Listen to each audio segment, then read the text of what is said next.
Gas cylinder खत्म हो गया है, पता नहीं अब क्या होगा। जिसका डर था वही हो गया। आखिर हमारे घर का सिलेंडर भी खत्म हो गया। फिर क्या था, बीवी ने दे दिया हमें नया टास्क, जो बना हमारा ब्लॉग का टॉपिक। घर में गैस सिलेंडर खत्म हो गया है, कुछ करोगे कि नहीं? गैस ऐसा कोई इंतजाम यार, लकड़ी का कचू रोटी खानी है कि नहीं खानी? खड़े हो जाते मुंह फेर का पीछे को हैं, टाइम से मिल जाती है, खावे खा देता सो। कहीं से भी लाओ, खरीद के लाओ, कुछ भी लाओ। पिछले ब्लॉग में आपने देखा होगा कि मेरे पापा घर पर आए थे और कुछ कारीगरी करके चले गए थे, लेकिन मुझे एक हिंट भी देकर गए थे कि उनके पास कुछ पुरानी लकड़ियों का ढेर पड़ा है, सिलेंडर खत्म होने से पहले वो ले जाते। मुझे उनकी बात याद आ गई। फिर क्या था, मैं निकला अपना रिक्शा लेकर, लेकिन ओशिका और सेजल दोनों जिद करने लगी तो मुझे उन्हें भी लेकर जाना पड़ा और फिर हम निकल पड़े ट्रोनिका सिटी की फैक्ट्री की तरफ, जहां मेरे पापा नौकरी करते थे।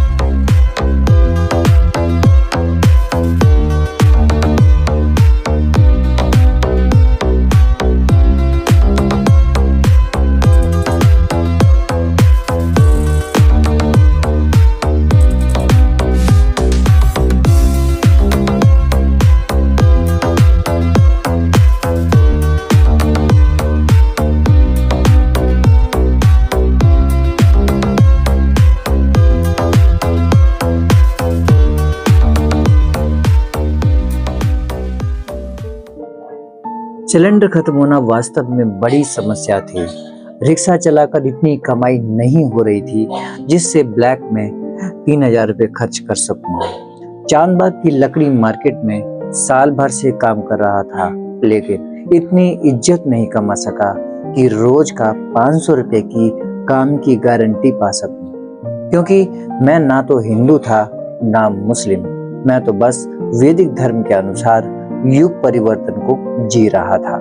तू हिंदू बनेगा न मुसलमान बनेगा, इंसान की औलाद है, इंसान बनेगा। और इंसान जो है आज हिंदू, मुस्लिम, सिख, ईसाई, न जाने कितने पंथों में बटा हुआ है। इसलिए हमें युग परिवर्तन को समझना बहुत बहुत बहुत जरूरी है, क्योंकि युग परिवर्तन के बारे में सिवाय वैदिक ग्रंथ और पीटी गुरुजी के अलावा कोई भी दुनिया में जानकारी नहीं दे रहा है। मैंने प्रत्यक्ष बोला है कि ये एनर्जी है अब यहाँ पे पृथ्वी पे ऑलरेडी, और अगर अभी लोग नहीं सुधरे अभी तो जो होगा वो होगा, कलयुग का तो अंत होगा ही होगा। मगर उसमें जो पब्लिक है, जनरल मासेस हैं, वो भी फंसेंगे उसमें। कल की एनर्जी से हम कैसे कनेक्ट हो सकते हैं? वैदिक सनातन पे चले जाए, जितने लोग वैदिक सनातन में चले जाएंगे वो कल की एनर्जी से कनेक्ट हो गए। सिंपल सी बात है। पूरी दुनिया में कोई भी हो, मीट खाना छोड़ दे, वेजिटेरियन बन जाए, ठीक है, जो डिवाइन लॉज हैं, मल्टीवर्स के लॉज हैं, उनको मानना शुरू कर दे, बोले कि मैं अपनी विल को डिवाइन विल से जोड़ता हूँ, मेरी अपनी एक इच्छा शक्ति है, एक डिवाइन की इच्छा शक्ति है, मैं अपनी इच्छा शक्ति को डिवाइन की इच्छा शक्ति से जोड़ता हूँ, तो वो कल की एनर्जी से जुड़ जाएगा। चाहे कहीं पे भी हो, चाहे आज इंडिया कहते हैं जिसको, वो पहले भारत था। भारत तो खैर भारतवर्ष पूरा ही भारतवर्ष है, पूरी दुनिया ही भारतवर्ष है, ठीक है।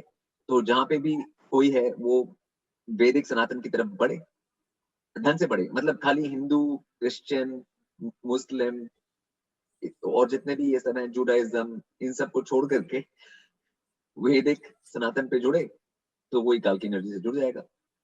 क्योंकि जो अगला युग होगा उसमें वैदिक खाली एक ही चलेगा, वैदिक सनातन चलेगा, और कुछ होगा ही नहीं। रिक्शा चलाते हुए हम थक गए थे। जब 1 नंबर गेट से हम अंदर घुसे तो रिक्शे को साइड में रोककर मैंने ओशिका से पूछा अब कितनी देर लगेगी, तो ओशिका ने बताया सामने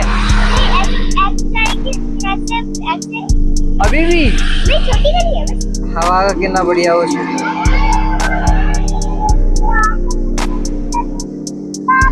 चलो अब चलते हैं, थके चाहे कुछ भी हो, लेकिन लकड़ियां तो लेके आनी है। Okay, let's go.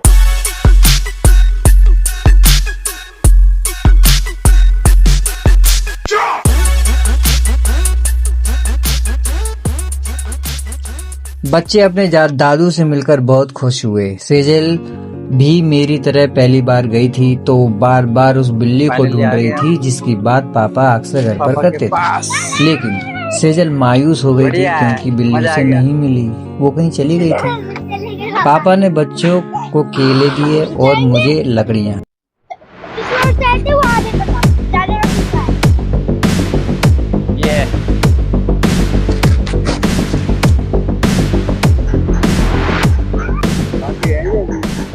और फिर उनसे विदा लेकर हम वापसी हो गए।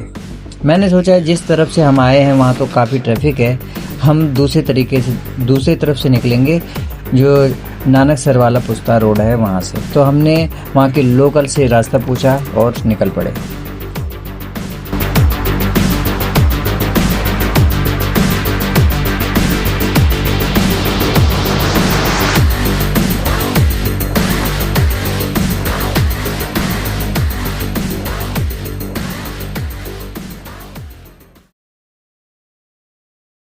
पापा से लकड़ियाँ लेकर हम निकल तो पड़े, लेकिन पता नहीं था ये रास्ता उस रास्ते से भी लंबा, बहुत लंबा पड़ने वाला था। लेकिन किसी ने सच ही कहा है, मंजिल से ज्यादा मजा चलने का होता है, और इस मजे को बच्चों से बखूबी कौन जान सकता है।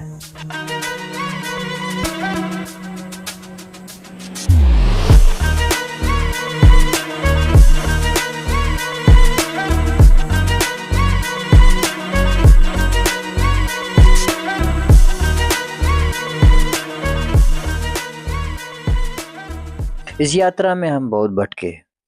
हम रास्ते पे चल रहे थे, लेकिन लोगों से पूछना पड़ रहा था कि अब और कितनी दूर बचा है, ये नानक सर का रास्ता कितना दूर बचा है। लेकिन हम और आगे बढ़ते गए और रास्ते में पूछते चले गए, और आखिरकार हम ऐसे रास्ते पर आ ही गए जहां पर हमें एक बहुत ही अच्छा व्यू देखने को मिला, एक गांव जैसी जगह जहाँ पे बच्चों ने खूब एंजॉय किया, और फिर हम वहां से आगे निकल पड़े। असल में ये जगह एक पहले गांव ही थी, नदी के पास की ये जमीन है, यमुना नदी के पास की, लेकिन फिर इसे इंडस्ट्रीज के लिए खोल दिया गया, और जितने भी गांव और खेती की जमीन थी उस पर इंडस्ट्रीज बना दी गई, जिसे हम ट्रोनिका सिटी कहते हैं।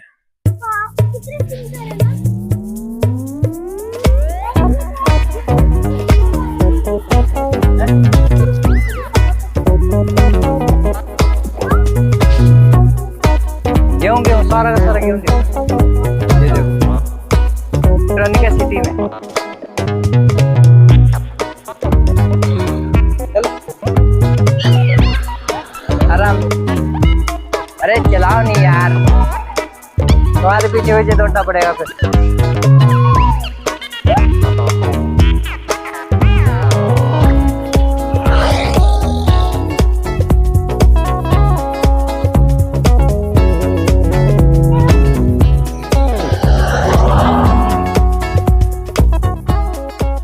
अब सही रास्ते पे हम आ गए हैं, और ये सोनिया विहार वाला पुस्ता है,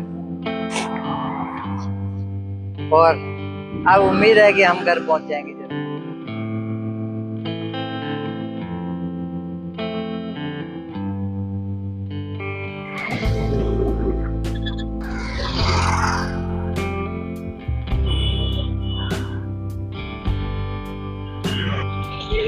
इसने परेशान कर दिया है मुझे, आज के बाद मैं इनको घुमाने के लिए कभी भी नहीं लेके आऊंगा। नहीं बाबा, मुझे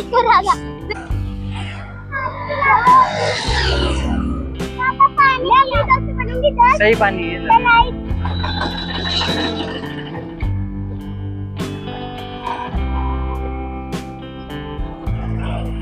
अब हम पहुंच गए हैं जौनपट्टी, और बच्चों को बड़ी भूख प्यास लग रही है। मिल गया हमारा देसी जुगाड़, गन्ने का जूस।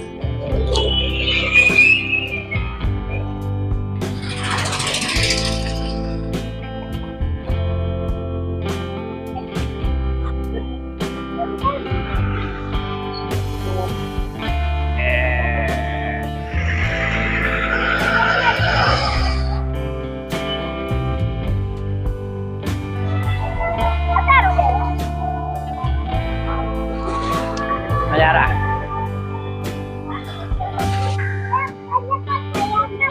कर ले।